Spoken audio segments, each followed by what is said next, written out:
Away from security-related stories to politics now, the Kaduna State Police Command has summoned former Governor Nasir El-Rufai and 6 leaders of the African Democratic Congress for questioning. According to a letter signed by the Deputy Commissioner of Police, Uzainu Abdullahi, the group is wanted over alleged conspiracy, incitement of public disturbance, mischief, and causing grievous harm.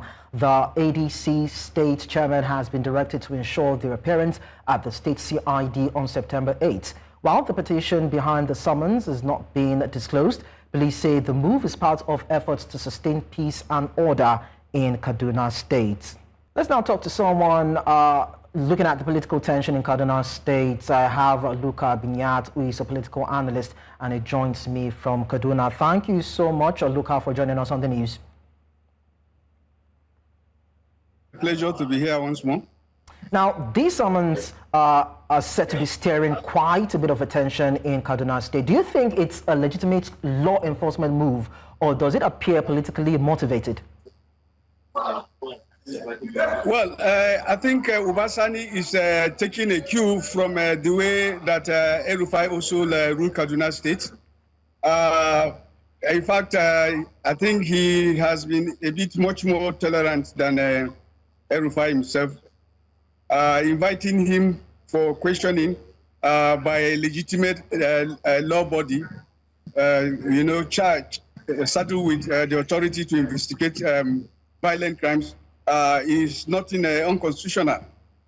So I think that is in order, because if you analyze the utterances of El-Rufai and the way he has been forcing himself on the political scene, using Kaduna State as a stepping stone to galvanize opposition, it is clearly inciting. So under his own regime, he wouldn't tolerate half of such utterances and such actions. So it is right and proper that he be invited for investigation. Okay, so I understand, Luka. I mean, you are also a spokesman for the Middle Belt Forum of Nigeria, and you said that the current governor is taking a cue from Nasir El-Rufai. Are you saying that during El-Rufai's tenure, it was actually abysmal as a governor, and it did not carry everyone along, and so this is karma bearing down on him? Yes, during the tenure of El-Rufai, opposition was trampled open. You dare not, right, even critical of his own government. Human rights activists were, clamped in jail. In fact, some even disappeared till date. They have not been found. In 2017, the Nigerian Union of Journalists declared Kaduna State as the most unsafe place to be a journalist in Nigeria, as a result of, wave of a clampdown of media practitioners who were writing things that, El-Rufai found unsavory.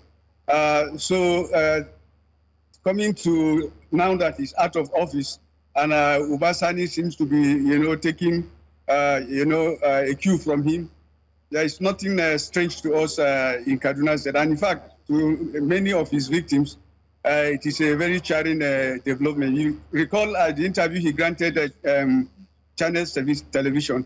He said, as the governor of Kaduna State, he took no nonsense from nobody. And so it will be, an irony for the governor to also take nonsense from him. And so to us, it is a welcome development, especially we in the Middle Belt Forum. We welcome the fact that finally the law seems to be inching close to him, especially after the horror that the people of the Middle Belt in Kaduna State, which is southern Kaduna, went through his hands in those very heinous 8 years of his regime. So we welcome the development very strongly. But some people say he's still popular, and he still has a large fan base in Kaduna and in the north. And given his influence in Kaduna politics, does it mean that this investigation into his conduct and speech would not in any way destabilize the political system in Kaduna State? Anybody that tells you that El-Rufai is such a big political force in Kaduna State has been taken by the rhetorics of the man himself. And that's not to say that he does not have supporters. Yes, he had a few band of followers who, are very savory of the kind of hate he has for one part of the state. And very few that also benefited from his tyrannical government of 8 years. But when it comes to being a political force in Kaduna State, I want to assure you that El-Rufai is a very big minority. In fact, if at all anything, El-Rufai is a political minus, a political liability. And it clearly showed in the last staggered election that took place in Kaduna State, where he pinched camp with the ADC and the SDP. The voters woefully rejected his candidate as a signal of bigger things to come. So he is not a political bigweight at all. Outside the media ring, El-Rufai is somebody that is not loved because of the extreme, inhuman, and heinous policies that he carried out on the people of on Kaduna State. El-Rufai left Kaduna State more ruined than he made it.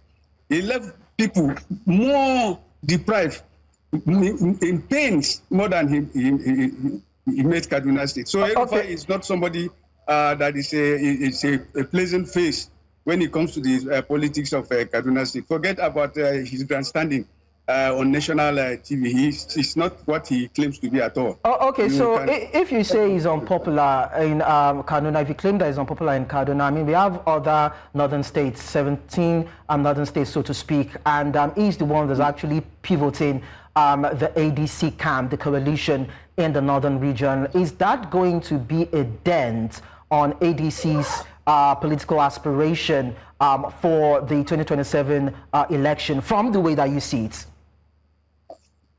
You see, it's very important that you listen to this clarification I'm going to make when it comes to what you call northern states. There's nothing like a one, united monolithic north. It died.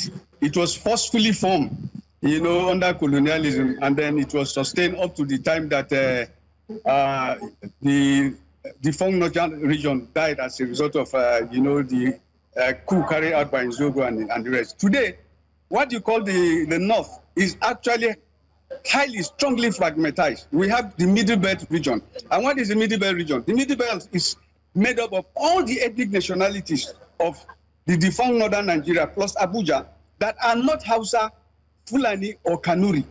And they can be found in 14 states, in 14 of the northern of the so-called northern states.